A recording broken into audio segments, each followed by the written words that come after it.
So I have the most interesting guest today. Her name is Molly Rose. I met her at the social media marketing world a couple of months ago, and she's in this really super interesting industry, which I'm going to tell you all about as soon as we start talking to her. But just to let you know who she is, Molly Rose is a restricted marketing expert and the founder of Molly Rose Media and Cannabis Confidential. With a background in traditional marketing, PR, and business development, Molly has spent nearly a decade in the digital space and is most known for her cutting-edge digital strategies, content marketing, influencer campaigns, agency consulting, and nonprofit work. And one of the cool things about Molly is she serves the cannabis industry, which I didn't even, you know what, Molly, when we first met, it wasn't even on my radar that like, obviously they would need really good marketing and social media because the industry is now legal and it's popping up everywhere. You know, I live in Hollywood, in Los Angeles, and I mean, we have a cannabis store like, you know, on every single block. And so when I met you at Social Media Marketing World, I'm like, oh my God, how cool that she's doing this kind of work for these companies. So I did, of course, want to have you on the podcast, and thank you very much for joining us today. Thank you so much for having me. And you're right. You're right in the heart of the cannabis pulse and everything going on there. Yeah, and like I said, it's one of those things that you're like, oh yeah, they're like a real legal business now. Of course they have to do marketing. Of course they would have social media outreach. I mean, they always had some kind of digital or social media outreach, but now it's like, yeah, that it's like a business opportunity now. It's So crazy. It's crazy. And it's fun because it's one of the few industries where you have the mindset of people's different shifts on top of, like you said, the legal business side and the actual marketing. So it's fun. right, right. So Molly, of course, the cannabis industry is totally legal now, and of course they would have to do marketing of some sort. But one of the things that I noticed, so of course I immediately signed up for your email list because I'm like, I got to see what she has going on. And I do believe I read in one of your materials where you were talking about how to run online ads, like Facebook ads and things like that. Tell me. That's the craziest thing. So just because the industry has become legal, they have a few hoops that they have to jump through, obviously, to stay and maintain being a legal business. But when it comes to social media or the major platforms that we use as marketing sources, Google, Facebook, etc., they're still restricted. And because there's that federal and state legality plus county by county rules and regulations, some of these platforms are just saying, you know what, we don't want to deal with it at all, and leaving it up to the marketers to kind of jump through hoops or get really creative with out of the box strategies to get people the traffic that they need. So when you're saying like they're leaving it up to marketers to be creative, does that mean that you can run cannabis ads on things like Facebook and YouTube? I think that almost every platform you can. I personally stray away from YouTube, but as far as Google and Facebook, 100%. I've also seen some people running strategies on Pinterest. I have not done that myself yet, but Pinterest is incredible for organic. But when I say that you have to leave it to the marketers, it's certain things will come out, changes. For example, with Facebook, they made a change that they were going to start allowing topical CBD products, some of which that had a little bit of THC, but were still federally legal, Mm-hmm. but they didn't let anyone know. And even when you talk to like your Facebook ads rep or anything like that, they had no official statement on it. It was just one of those like slip down behind the scenes kind of thing where if you knew, you knew, and if you didn't, you didn't. And so that's what I mean by out of the box, or marketers who really have to be diligent on following the rules and finding out what's going on and what they can and can't do. Yeah, so it must be like every single time you want to do something, you're like, hey, let me see if that'll work. Let me see if I can actually do something there. Yeah. 1,000%. I think that's why I love this industry so much. It's like, how many rules can I break today without actually breaking them, you know? You little rebel. You know, as I'm looking at myself in the camera, I realize this plant's right beneath my head, behind my head, and I have a little spiky green mohawk. I Let me didn't move that over here. get it. I'm like, wait, what's the little spiky green thing? Okay. I know, and as people are listening to this podcast, they're like, what are they talking about? But okay. So how did you get yourself into the cannabis industry as a Oh, marketer? Where did that transition come from? That is one of my favorite stories. So I kind of grew up around the cannabis industry and the holistic medical industry. When I was really young, I was 12, my mom was diagnosed with a rare form of breast cancer. And being an advocate for her, working really hard to help her get through the battle she was facing and make sure that I was staying on top of the doctors in each of those pieces. And later working with other breast cancer organizations and other patients, I got to listen a lot and I got to hear and see what was and what wasn't working. And I really got a taste for cannabis and holistic medicine, and I fell in love. So as I progressed in life and moved into the marketing industry, I was at an event, much like the one we were just at, and somebody was talking about cannabis and they were kind of in left field. So I came over to give them some information and just started spouting off. And next thing you know, it just snowballed. We had one or two clients, and within 6 months, my agency was completely cannabis marketing and nothing else. And I never looked back. That's incredible. And you probably still get a little bit of pushback when you tell people about it who aren't in cannabis that that's what you do, because people are still unclear. Is it legal? Is it not clear legal? What does it mean to society today? You know? 100%. And it's very interesting. One of my favorite parts of representing a little piece of this industry is you get to have some really deep conversations with people. The difference between being a marketer in maybe the cosmetics industry, which I've worked in, and then working in this industry is you really hear people's deep personal opinion. And it's usually attached to some sort of story. Either they don't like it because they had a relative in law enforcement, or they were raised in maybe a more restrictive background, or they had a parent or a loved one who went through some catastrophic health event and that's what brought them to it. Maybe they suffer from anxiety. So you get these really deep personal conversations and really get to know people on another level. Yeah, and that's the interesting thing about it. People have a very strong emotional feeling about it, either pro or against, for a variety of reasons. And of course, there has been a lot of I guess let's just say societal leanings towards, hey, that stuff is bad for you. Like it's bad and it'll, ruin your life kind of thing. When what we've really seen in the last couple of years is it is very much, helpful in the medical field for a variety of reasons and things like that. And I know that what you were saying earlier about the whole, so we have a couple of different we have a couple, do we want to call it areas, a couple different products then. We have the CBD side, and then we have the stuff that's like THC. So within your business, is there a differentiation when you're doing your marketing, how you're talking about certain products? Like, what does that look like? If you're going to post something on social media, what do you talk about? Yeah. So, you know what's really interesting?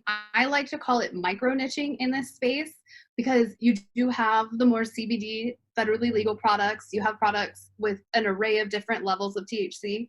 But within that, I think there are people who are in the skincare niche, people who are in the chronic pain niche, people who sell high THC products because they want to get high, because they want the buzz. So I think it really depends on the niche. For example, there are brands that I love, like Cushy, to pick on one of them.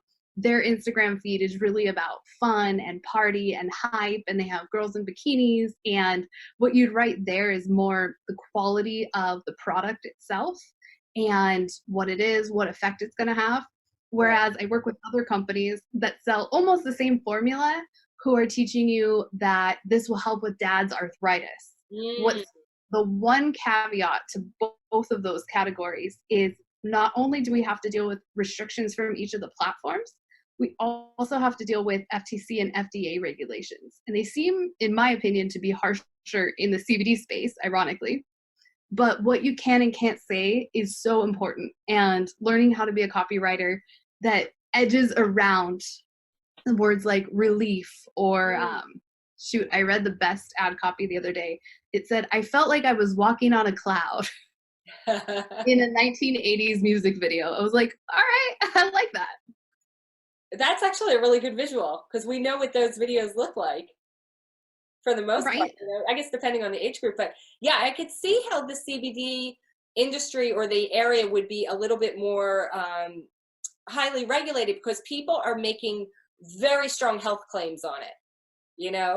And I think when we see in advertising, they want to make sure, I know Right. specifically with like Facebook ads, you can't oversell what the product does. You can't say, this will cure your arthritis.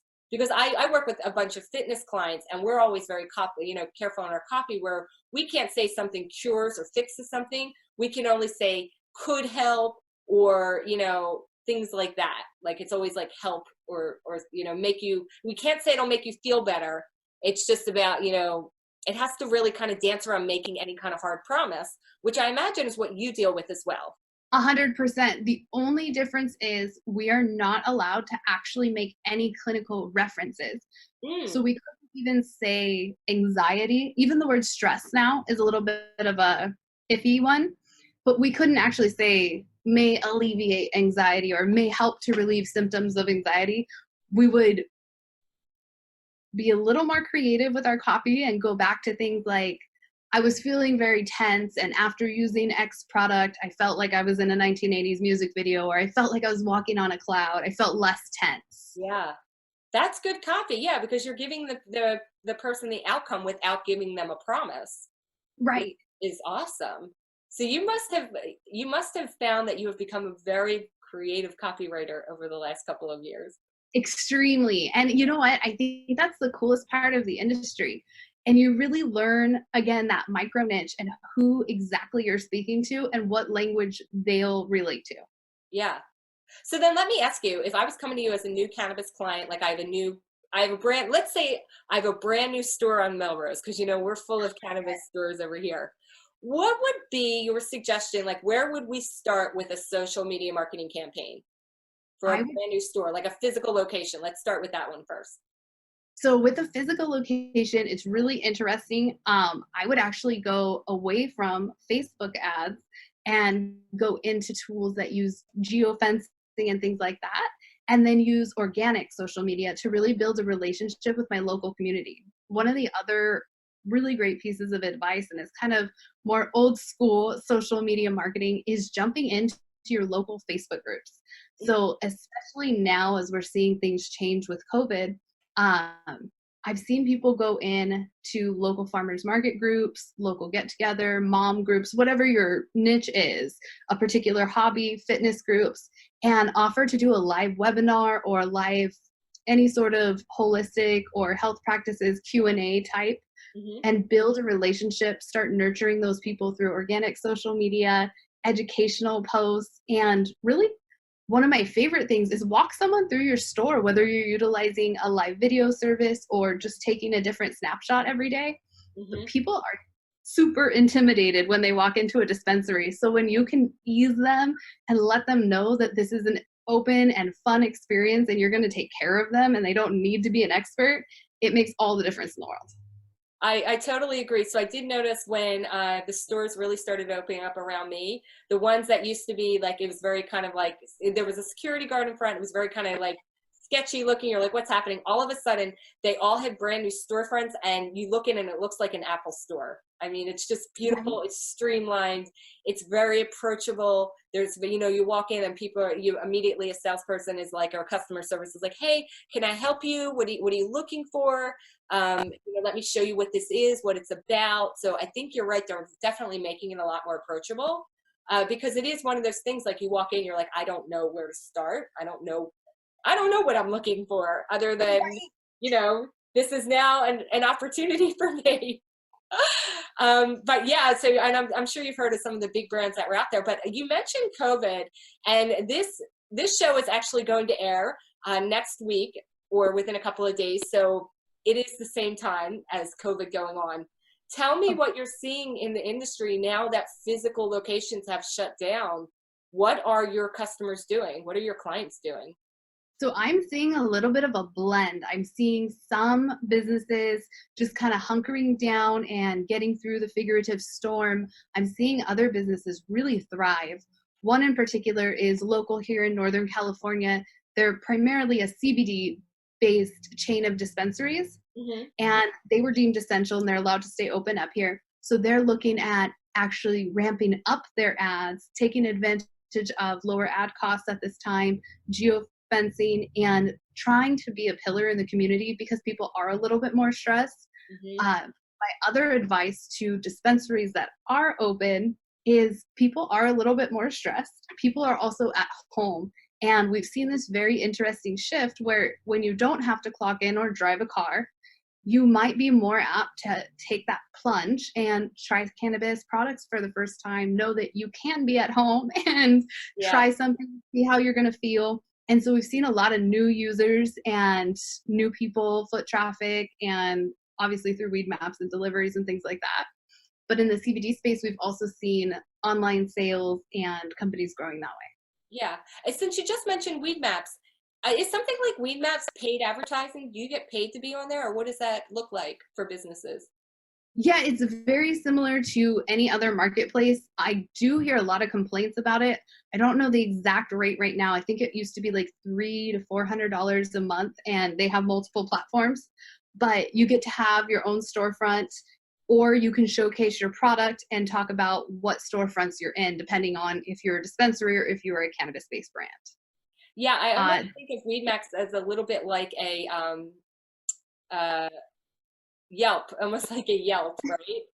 It is, with the one caveat that through Weed Maps, you can get your products delivered to your doorstep, which Right. is super cool. And for a lot of people, I've seen it probably more in Northern California than in Southern, but I have seen it in the suburbs of Southern California quite a bit. Hmm. A lot of places don't allow for a storefront because of the zoning or because it's laws in that particular county. So what they'll do is they'll set up a home based or a local store, and they'll rely only on delivery, and they won't set up their own website or their own marketing. They'll rely just on that Weed Maps page and your zip Oh, code. okay. That Yeah, makes so in that case, most people do really well. Yeah, that makes total sense. So along with the, the lines of like let's talk more about the social media side. So your clients that are in are utilizing social media in order to promote their brand, get more clients, build that kind of clientele. Yeah. What are you telling them now insofar as like, because you're right, because certain areas it's legal still, certain areas like, they have not made it legal. How do you step around the legalities of like social media is online 24/7? Like there's no way to restrict access to it. So have you run into any problems where maybe, you know,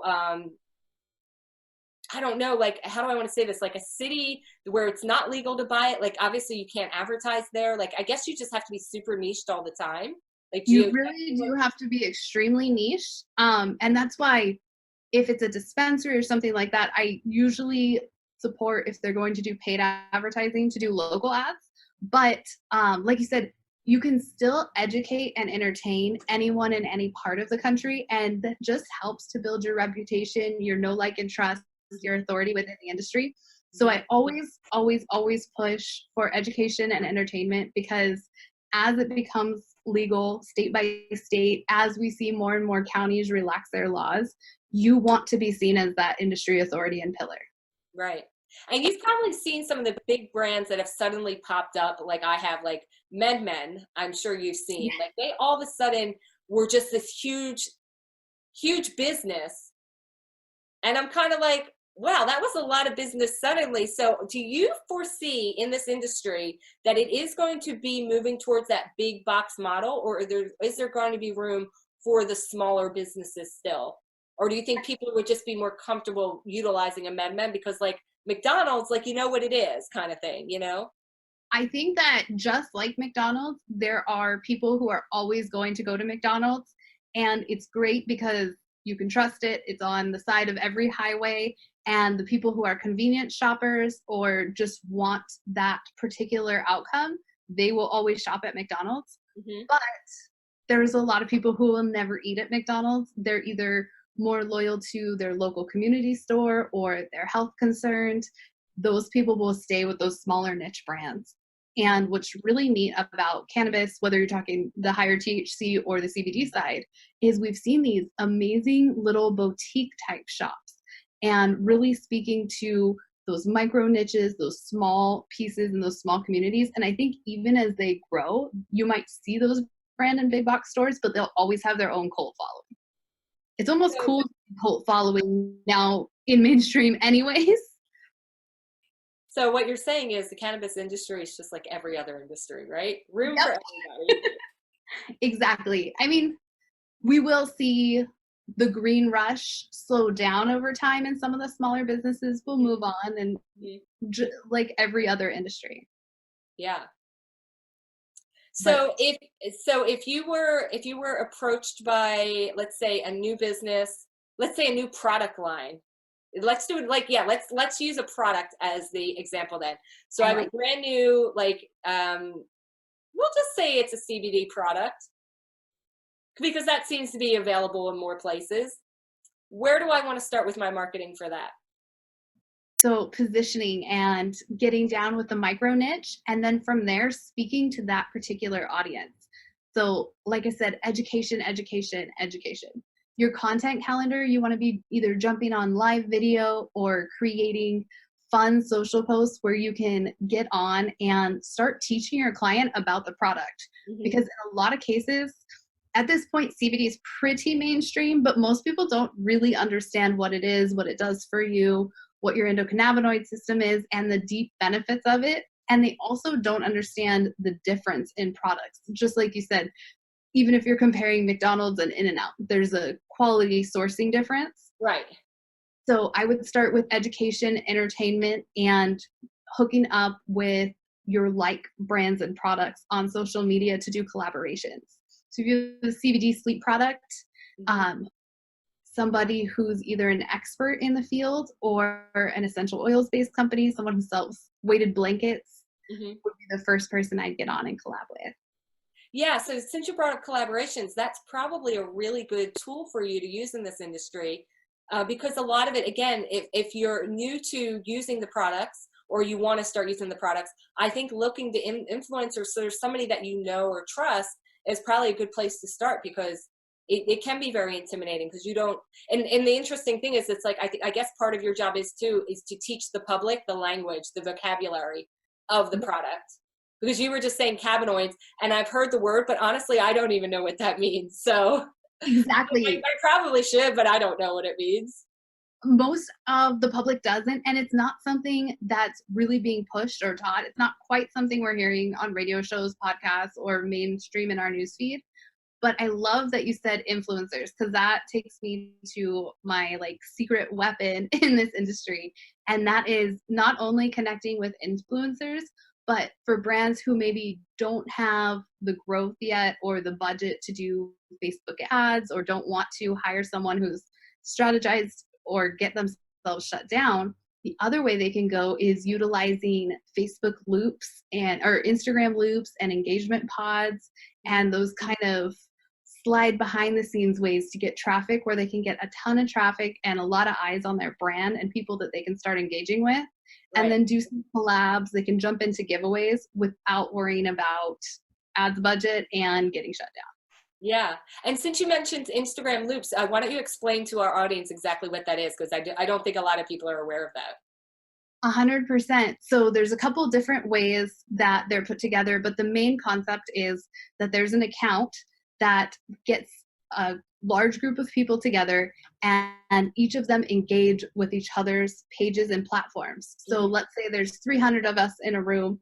We all comment on one page. Hmm. We're all then obligated to go and like and share each other's profiles. So by the end of that loop, you'd have 300 new followers. Hmm. Yeah, I've actually heard it referred to as pods before. I have not heard the term loop before. I knew what you were talking about, but I'm like, I heard it called pods, but So loops the are interesting. pod is the place where you would hang out, and then Oh, the okay. loop is the actual action where you would say, okay, 5 o'clock, everyone comment here, and then go like each other's page. That makes way more sense. Thanks for explaining it to me. No problem. You see a lot of that done on Telegram, actually. Okay. Yeah, it's, and again, it's one of those things like when you learn the vocabulary for something, you can be more likely to use it knowing what's actually available out there. 100%. Yeah. And it's one of those things, unless you worked in either a restricted industry or something crazy niche, you'll never come in contact with it in your social media career. Right, right. So let me ask you then, for your own personal marketing of your business, I did notice in the language that you use, you do mention restricted industries and things like that. Do you Yeah. find that that helps, or is that maybe just a something that kind of weeds out the people you don't want to work with or don't like don't have the industry, like does using a word like restricted, which can have like a lot of like pull, does it help, or does it kind of also weed out people, like weed out businesses? It does a little bit of both. I have very Self-select out, that was the word I was like, does it self-select out certain businesses, like, because restricted sounds like, ooh, is that legal or illegal? Yeah, does actually open up a new category because I do work with other restricted businesses from time to time, people who are in like services and things of that nature. But it also allows me to work a little bit more within my marketing and help my clients by showcasing them without using certain keywords like cannabis. Some of my I have multiple websites and sales funnels. Some of them you'll see I'll be very, very detailed with the information, and on others I'm a little more aloof. Mm-hmm. We call that a buffer page in our industry. And the reason I have that is so that when I'm running ads or when I'm running multiple ads for multiple accounts, if Facebook does a little audit and checks in on me, I'm up and up. Right, right, yeah. Again, you're being very clever and creative with your copywriting, which is awesome. Yeah, that is the one thing you will learn to do in this industry. Yeah. Yeah, that's cool. So insofar as like, okay, so you are the first person that I've met that works in the cannabis industry or restricted market. Do Love you it. do you find that there is a lot of competition in your area for marketing services, or are you really niched, like, or there's only a few of you, so you find like you're pretty busy? So when I first came into the industry, it was nerve-wracking because I think I was one of the only ones. And even now, just a handful of people that I know pretty well work in this industry. But I would say almost put together our own little group and collaboration. At Mm, this point, there isn't a lot of competition, and it's more of a family that we've created because we've all kind of come up the ranks together.